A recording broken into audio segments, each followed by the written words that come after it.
guys, Leo here. I couldn't make it to my favourite comic reading event because my plane is tired. Here is my best friend, Millie Jones.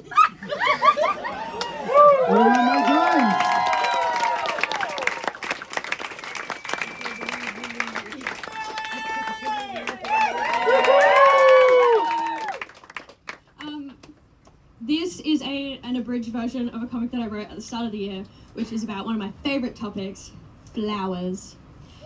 So I called this comic A Guide to Floriography, or Why Is It So Hard to Just Say What You Mean? What is flower language? Well, I'm so glad you asked. All across the world, but particularly in the Victorian era, people apparently found it so difficult to express their feelings that they started using flowers. Imagine, sometimes these associations have meanings rooted in a deeper truth or story, and often are influenced by the ongoing study of colour theory. Colour and form, of course, being the most powerful tools in code making. Different cultures across the world have different flowers and different colours that are important to the peoples of that region. So it seems to be very human to not be able to say what the fuck you mean. We'll start with roses.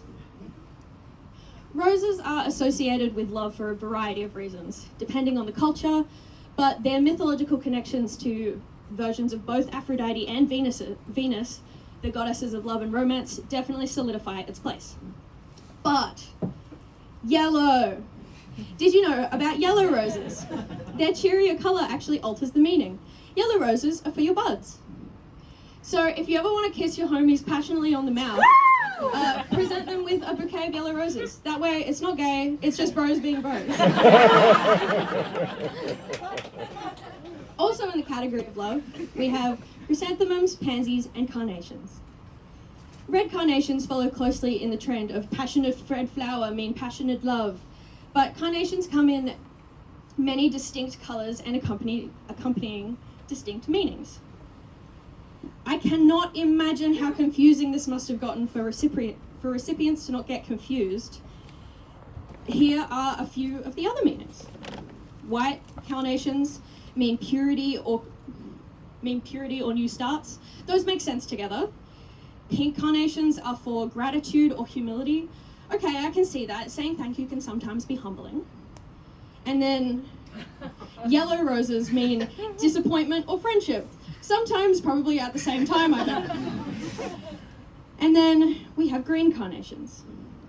A symbol of pride and a reference and in remembrance of Oscar Wilde, who was convicted and exiled for the crime of homosexuality. Following his death, green carnations are still used to show safety and mateship among the queer community. Yeah, that's probably kept some people safe. It's not always been possible for you to confess your feelings of love for someone. In fact, I bet there's a lot of different times when it's not safe to express your love and your feelings like that. Anyway, more flowers. Some of my favourite rarities to find in floriography are when a feeling is so specific we need to branch out into sticks, weeds, and herbs just for fine-tuning. Hydrangeas, specifically blue ones, can describe an apology from the giver. This feels a bit like a breakup text, right? Surely you could have just said this in person. You could have used your words. Basil signified hatred, and this is because of an association with basilisks and scorpions. So like a stingy, scaly flavour of hate. Heliotropes described devoted adoration. But when you look into the myth behind the flower and behind the name, it flavours the feeling a little bit more. Etymologically, heliotrope means to turn and face the sun, but it goes that a water nymph named Clytie fell in love with the Greek god of the sun, Helios, and every day Clytie would turn to watch his chariot ride across the sky and pine for him. Eventually, her feelings contributed to her broken-hearted demise, and she became a flower. Even after her passing, her pale violet petals still turned to face the sun, watching his light stream over the horizon. Definitely gives the idea of devoted adoration a bit more of a punch that you can't quite put into words. But I will still say, I still think that people should just say what they mean. If few words don't work, then use more. Clear communication, people.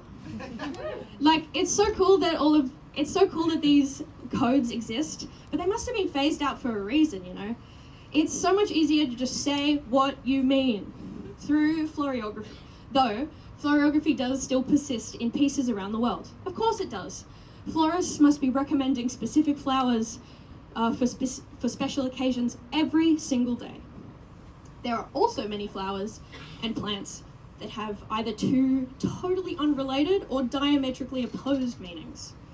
Hyacinths can mean jealousy or loveliness, depending on the colour, yellow and white, respectively. Raspberry flowers are a symbol of great kindness, but also the ever-present threat of fertility, alongside figs, lilies, lotuses, peonies, and myrtle. There's a lot of those ones. Sunflowers are a reclaimed symbol of joy, but have also been used to warn against false riches. I mean, surely there were just too many flowers, that sunflowers just, too many feelings that sunflowers just had to double up, right? Is there any purpose to being misunderstood like this? The thought terrifies me. I feel like if I ever sent flowers to a loved one, I would stress out about being misunderstood to the point where I would request any irrelevant flowers be taken out of the bouquet until it's left flat and singular. Just, why can't people say what they mean? It's so hard to understand people. What if they think I hate them? What if they think I'm flirting? What if they think I'm being sarcastic? What if they think I'm being sincere? What if...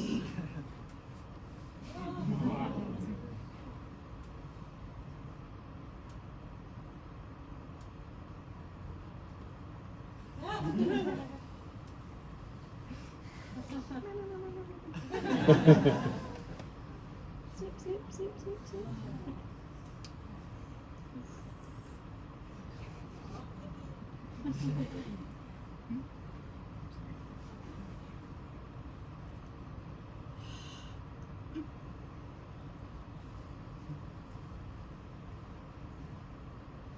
Snowdrop, a friend in adversity. A burgundy rose, unconscious beauty. Persimmon, bury me among nature's beauties.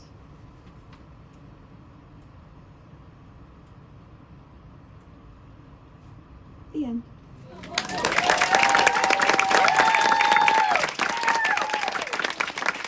This comic was extremely recent.